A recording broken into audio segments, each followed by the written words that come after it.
Welcome back to Pros and Claws. The Raptors lose to the Celtics, 125-117. Got to be honest, we expected it. Raptors coming in, no Scottie Barnes, no BI, down Jakob still. And they played this one close. They got this game to under like 6 to 5 points in the fourth quarter before RJ Barrett got hurt. And we saw some good stuff. We saw Jacoby Walter hitting threes. We saw CMB playing big minutes. We saw a lot of the young guys doing good stuff. And we had Immanuel Quickley, 13 assists on 2 turnovers. Really taking on a lot of pressure from the Celtics defense. And I personally like this Celtics matchup. Like, yes, they lost. Yes, they didn't have their main guys. So you don't really understand how these two teams match up. But we did get to see how Immanuel Quickley does in pressure situations when he is dealing with a lot of on-ball pressure. The Celtics tilted a lot of their defense towards him. He was the main ball handler. He had to make a lot of decisions. And I think we got a good understanding of who Immanuel Quickley is as a point guard. And the question I have is, can you glean from that how he'll be as a playoff point guard? Now, with the Knicks, he only really got the one playoff run. It didn't go too well with him. There were some rumblings about potentially an injury there. But now, he's grown as a player. He's gotten to play the point guard role a little bit. Darko talks about how he's still kind of learning how to be a point guard. It doesn't come natural to him. And I think there was a lot of stuff in this game where we can see what he is currently as a point guard, where his limitations are, and what he's good at doing. Now, right at the start of the game, we have the Raptors coming into a quick set here. Quickly's going to rise up. He's going to get the ball. Mamu goes to screen on one side and sets the screen on the other side of Derek White. Quickly, he's looking for this. It's a standard play call. These are the assists Quickly does very easily. Is run the play. Jacoby steps into the three, makes it.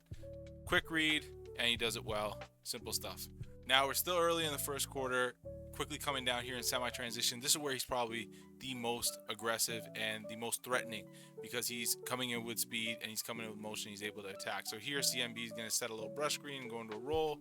Quickly does a great job getting past Peyton Pritchard and engaging the big. Now, Quickly as a point guard, he's a north-south point guard. When he's moving north-south, that's when he's the most dangerous. He's not someone who likes to slow down because once he slows down, he's not going to take a physical bump. His handle's not really good enough for him to keep his dribble.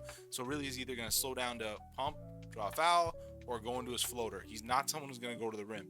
And because he's not someone who's going to go to the rim, you're going to see Queta and the Celtics bigs are always going to play and try to meet him higher rather than lower because they know that he's going to pull up for this floater. And you're going to see these guards, they're going to be trailing him, but they're not going to be trailing him as hard because they don't want to foul him from behind.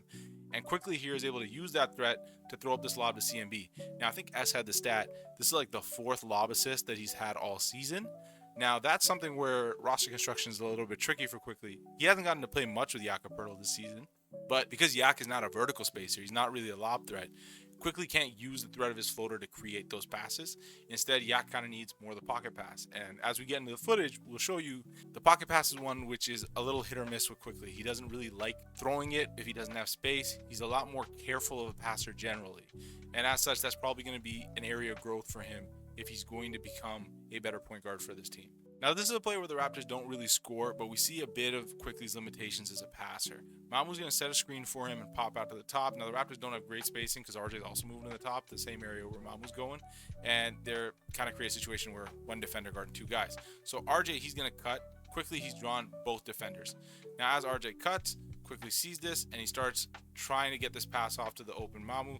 He's looking middle where RJ might be.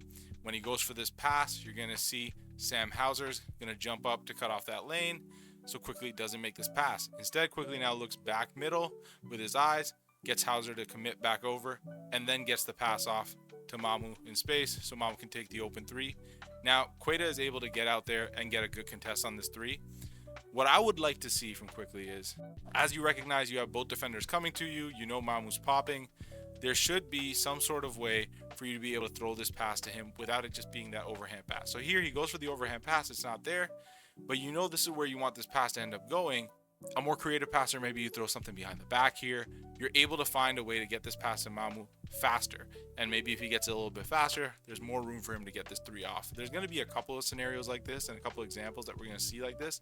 But that's where Quickly choosing to make the more safe pass rather than the more creative or dynamic pass is, yes, he limits his turnovers, but it doesn't help the Raptors offense as much. Now, here's the play a little bit later in the second quarter where it quickly kind of shows off how good he is as making passes while on the move when he trusts the pass.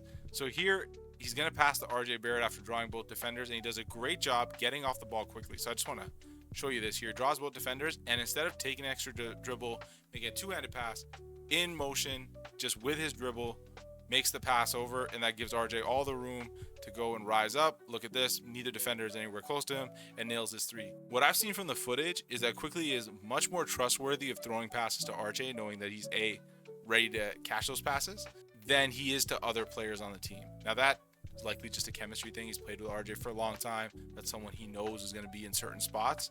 But it's something where Quickley, as his nature, is more risk averse to throw passes, is less likely to throw the timely pass to somebody who he doesn't think is going to be ready for the ball. So now here we're going to have another example where the Celtics are going to show Quickley two guys off the screen here. Colin Murray-Boyles is going to roll into the short roll.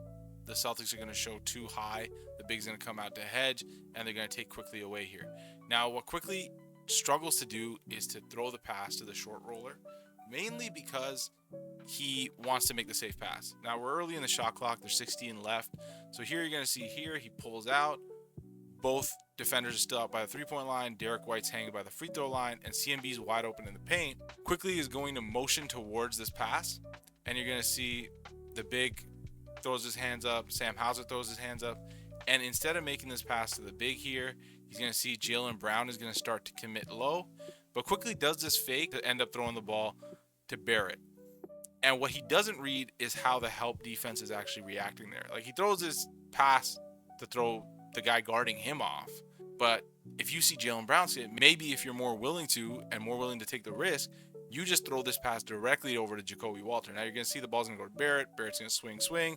Jaylen Brown's able to get out there for the contest. Jacoby unable to make the shot. Perfectly fine result, perfectly safe passing. But against a team like the Celtics, who are going to more resemble the type of defenses you're going to meet in the playoffs that are more detail-oriented, they're going to hit their rotations.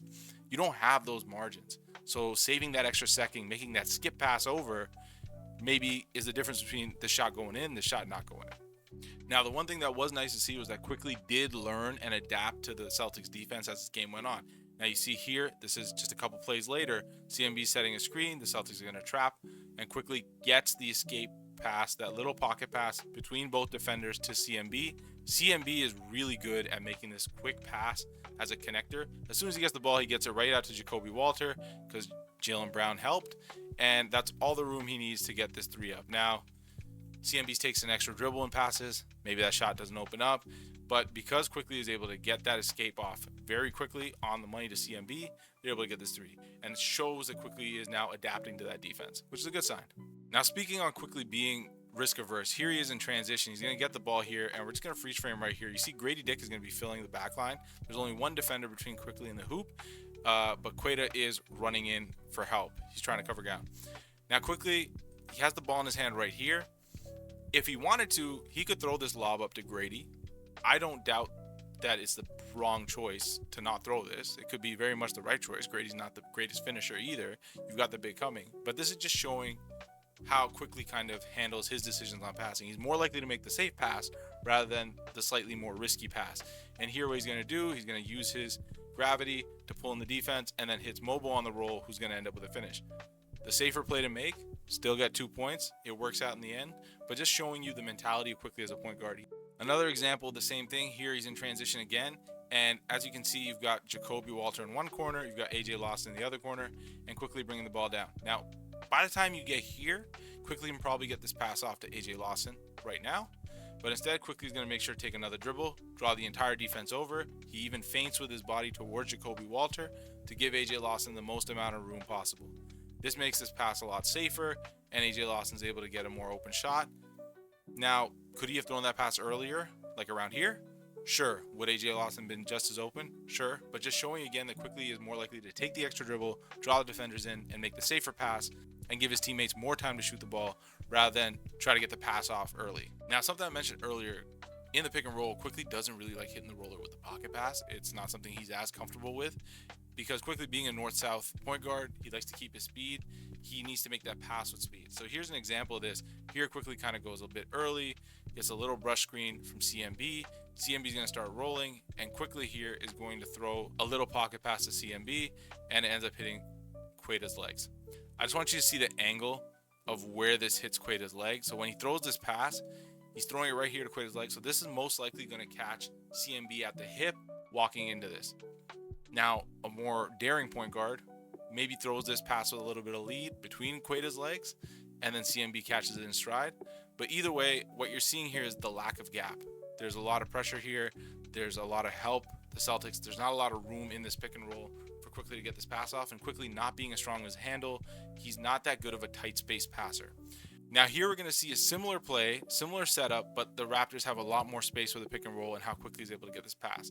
So here the Raptors are going to get the ball to CMB. CMB is going to run a little dribble handoff. He pitches it to Quickley first, sets this little brush screen and rolls. And now look at the spacing here and how much space Quickley has to make this pass. Quickley now going to his left is able to drop this pass off with his right hand bounce pass. The gap is a lot bigger. CMB has a lot more room to roll, and Quickley is able to remain going full speed. And the pass gets through safely, and it's a nice little finish. Again, just showing a bit of the limitation of Quickley. Tighter window passing, not really his forte, but when he has space, when he has freedom to kind of move, he's able to make the reads and make the passes. Now, when you talk about playoff readiness, maybe those windows are a lot tighter in the playoffs, right? And that's something that would be a little bit troubling if I'm a Raptor fan, trusting maybe Immanuel Quickley to make a lot of half-court point guard decisions for me in the playoffs. But now, as I said, Quickley continued to improve throughout the game. Here, gets a screen from CMB up top. As he comes off the screen, the Celtics, you see they're playing a lot tighter on the CMB roll because they just burned him the possession before. And Quickley is going to fire this pass cross-court, across his shoulder to RJ Barrett, more or less on the money, who drains a three. Again, RJ Barrett's a safe pair of hands that Quickley likes throwing the ball to, but to make that pass shows that he has the ability to take a little bit of risk as he's getting a little bit more comfortable with the defense. Now here, a couple possessions later, he makes a similar read. This time he goes early on the screen before Mobo sets it because he sees that he's beaten his defender. As he beats his defender, Mobo rolls into the space. They're all playing very tight. Quickley's looking up, seeing where the defense is. He sees Hugo Gonzalez step in a little bit, and as he does, he makes the jump pass cross court. This is a very athletic pass to make as he feels all this pressure on him. He jumps, makes the cross court pass on the money to Elijah Martin, unable to make the three. But again, showing how Quickley's adapting to the defense and willing to make more risky passes as the game goes on. Now, as we continue to talk about quick decisions, here Martin drives, stumbles, kicks out to Quickley, pump fake, draws both defenders, and then beats Derek White to the paint, gets around him, draws the entire Celtics defense, and he is looking and he knows where his pass is going to be, where his outlet pass is going to be. He stops, quick, sharp turn, and gets the pass off to Elijah Martin. Look at all this space Elijah Martin has to hit this three on the relocation, and it works out. That's great decision making by Quickley. Got the paint touch and also got the pass off very quickly. If he pumped, turned maybe the other way, then there's time for a Celtics defender to get out here and contest this three. But because Quickley takes the inside pivot, is able to pass right off the stop, the Raptors are able to create a three out of this. Now, as I said, Quickley continues to get more comfortable as this game goes along to make quick passes. Here, they get the ball to Grady. Grady kicks it back out to Quickley. And as Quickley gets the ball, Mamu's going to roll. And Quickley, no hesitation, gets this ball off one-handed to Mamu in the paint, who gets this layup. Now, this quick decision to make this pass is something he wasn't making earlier in the game. He had a big closing out to him and a guard closing out to him, and he was unwilling to make the pass to CMB earlier in the game, instead opting for a much safer pass to the wing. Here he says, no, I'm going to trust that it's going to get caught, makes the touch pass, and the Raptors get 2 points out of it. And now here, we're in the fourth quarter, and this is a play I really like. Quickley attacking with his dribble, turns around. Usually, earlier in the season, he's been picking the ball up here and then just firing off the pass to the wing. Here, he makes sure to keep his dribble, turns around, attacks the paint again, attacking the guard, hits this pump fake, sees that he's drawn the defender over, and as soon as he hits the pump fake, doesn't even finish the pump fake, kicks the ball out to Jacoby Walter. He's been hot all game, nails the three. Great job by Quickley to draw the defense in, keep his dribble alive and get deep into the paint, and then making the timely pass over to Jacoby after drawing the help over. Now, the obvious contrast to Quickley that fans say is, well, maybe we should start Jamal Shead. Jamal Shead seems to be a better passer. Jamal Shead seems to be able to find the seams a lot better. But they also fit different roles. Now, yes, Quickley's a safer passer. He's less likely to try the riskier passes. But that's also because Jamal Shead doesn't really have a scoring threat. Quickley, when he's on the ball, when he comes off the screen, has to look to score first because he has to stabilize that he is a scoring threat, draw the defense in. Jamal Shead knows that the defense is not going to treat him as a scoring threat. Therefore, he has to be a bit riskier of a passer to actually create those margins. And here's a good example of this. Here, Jamal's going to come across off this big screen from Mobo. Look at all this room. If Quickley has this amount of room off of the screen, he's shooting a three. The Celtics defense is overreacting. Here, the Celtics defense doesn't really overreact. They kind of shade over.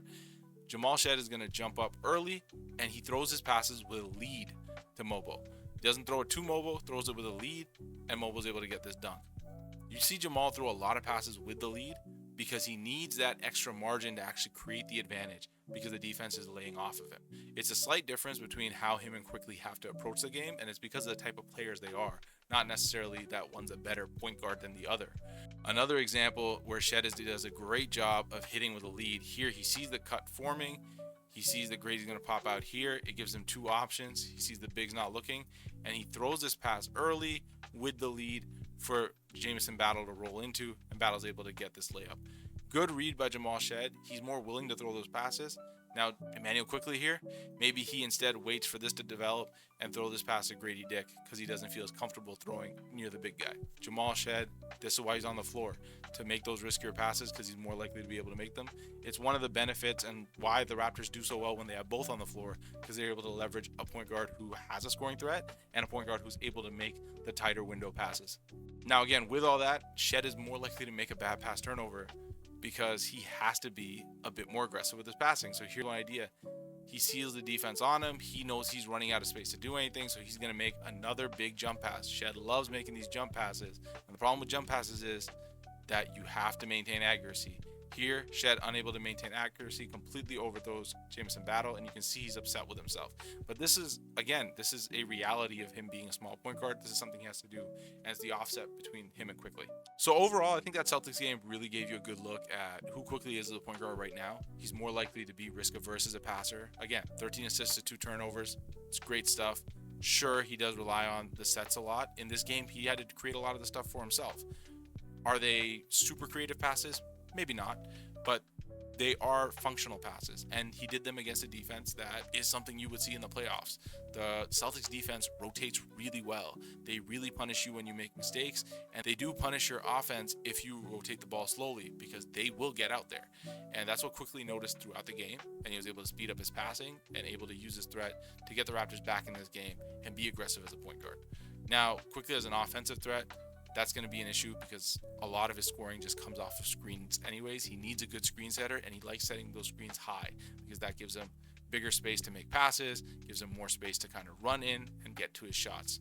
Overall in the season, Quickley's got a 3.7 to 1 assist turnover ratio. He's a safe pair of hands generally. Only 30% of his turnovers are bad pass turnovers. He actually has a lot more trouble with his handle. There's still room to grow for Quickley. He is showing that he's making reads better as the season goes along. Within a game that he's seeing a lot of pressure, he was able to adapt as well. So the hope is that he gets better, but as a good little playoff check, still a little bit iffy as a point guard. But there's some signs of hope there. So that's all I got for this video. If you liked it, please subscribe, please like, check us out on Substack, all that good stuff. I'm personally a fan of Immanuel Quickley. I think he's still turning around, and I think he'll be good for the Raptors throughout the season. All right, guys, take care. Peace.